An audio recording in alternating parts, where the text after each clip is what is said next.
Come on then, Raymond. Settle down. Now then. Once upon a time, there was a marvellous photographer.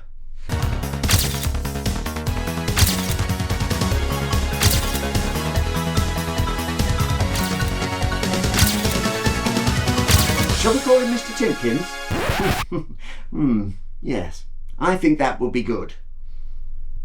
You can't be the hero all the time, Raymond. You did the last one. This time it's my time to shine. Anyway, this marvellous photographer was wont to send his films away to be developed. His preferred developers were Snappy Snaps, a splendid combination of quality and price, but mainly price. Can't be too careful with the pennies, eh, Raymond? One day, on excitingly opening his latest batch of prints, he discovered that they were not at all what he had been expecting. Thank you, Poached. Thank you. Here we are, Raymond. My photos have arrived. What?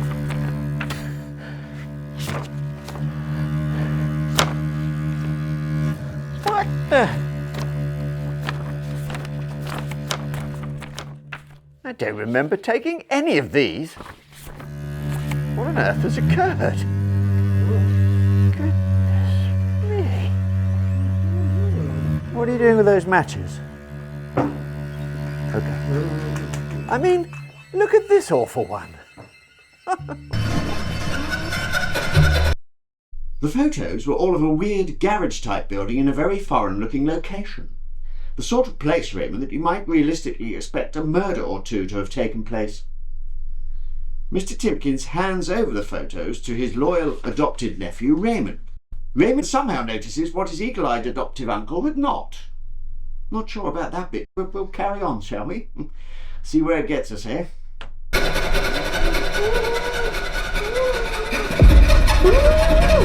What he notices in the photo is the shape of a blood-soaked, suede-hooded mentalist in the window of the frankly absurdly grim garage. A photo, by the way, that a fine photographer such as myself would simply never have taken. I'm fast losing faith in Snappy Snaps. That last lot they returned were very blurry. They tried to blame my inferior technique for it. I think not. I had my box brownie expert scout badge way before they'd even learned to wipe their own bottoms. That reminds me, Raymond, we must pencil a date where we continue your training. Anyway, I shall leave these in your capable hands. Back to the post office as quick as you like, please. I'm off. Farewell. Oh, open the bloody door.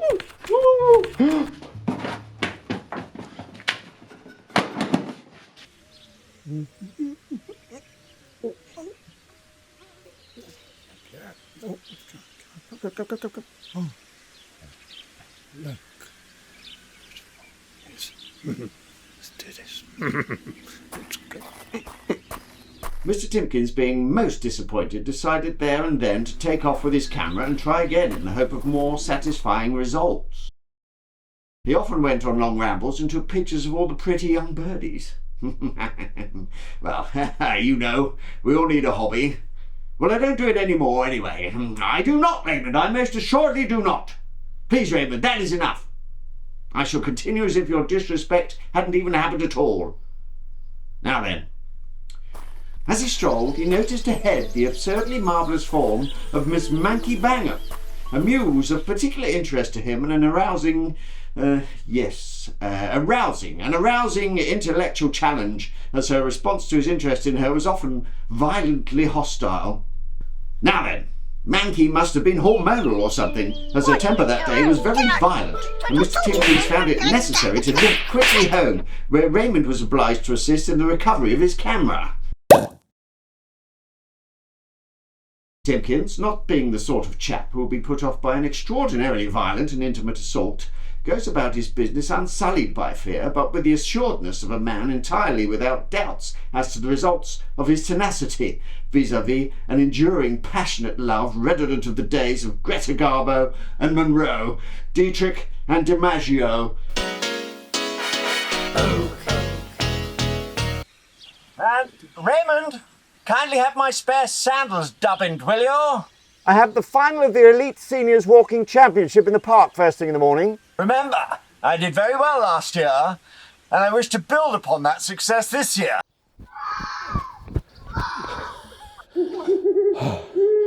My time, good man?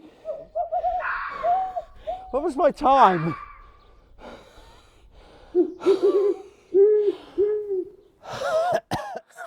Yes, good.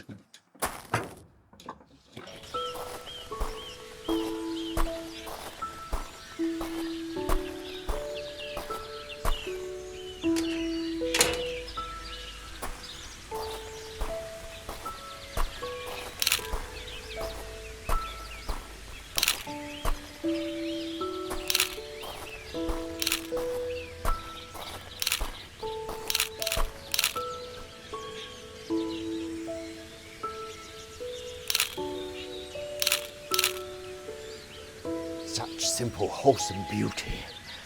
One day, woman. One day.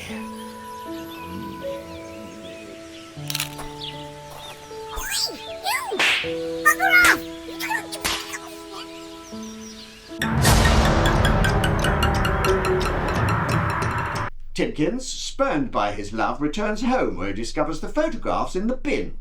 He's just in the right mood for a confrontation with Raymond. Quite right, too. You know, Raymond, I'm warming to this Timpkins character. I really am. Now then, Raymond, being an idle sod, has thrown those photographs in the bin, entirely unbeknownst to my good self. Raymond, you have been a very naughty, idle sod.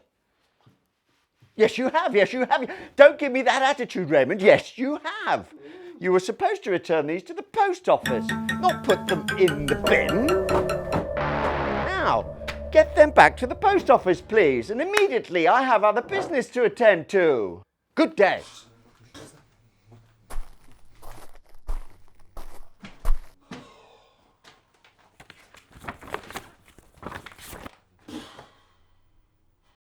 Raymond, do not sleep in until past 12:30, 100 o'clock hours again today, you lazy bugger. You have things to do today. Remember, you must get those photos back to the post office. It is, after all, early closing today. Marvellous British tradition. Commercial enterprises open when convenient for them to do so. Yes, quite right too. Today on your Loose Women Live. Raymond, being an obedient and loyal servant to Timpkins, does exactly as he is told and returns the photographs to the post office, just as instructed.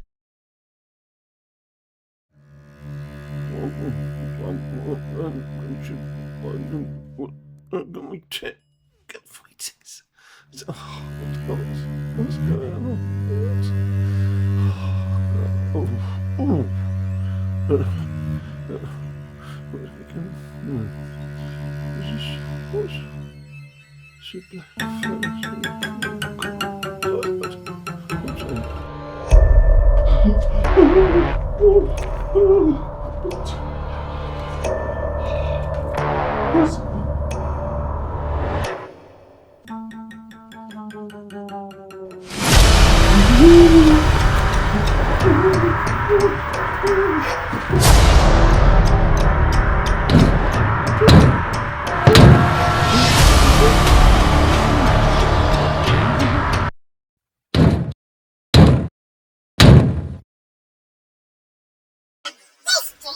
Just threatened me with this, so I shoved it up his ass.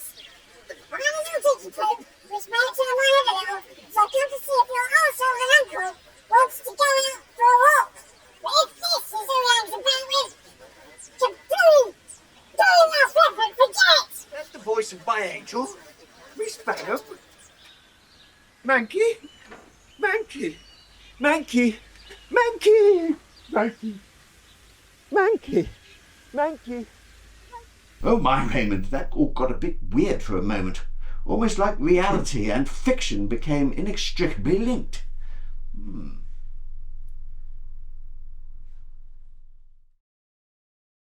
Good night. all I wanted to do was swap some photos. Well, why do people get so scared? I don't understand it. Yeah, it's really hard being a monster, I tell you, don't bother. Anyway, bye. Yeah, bye.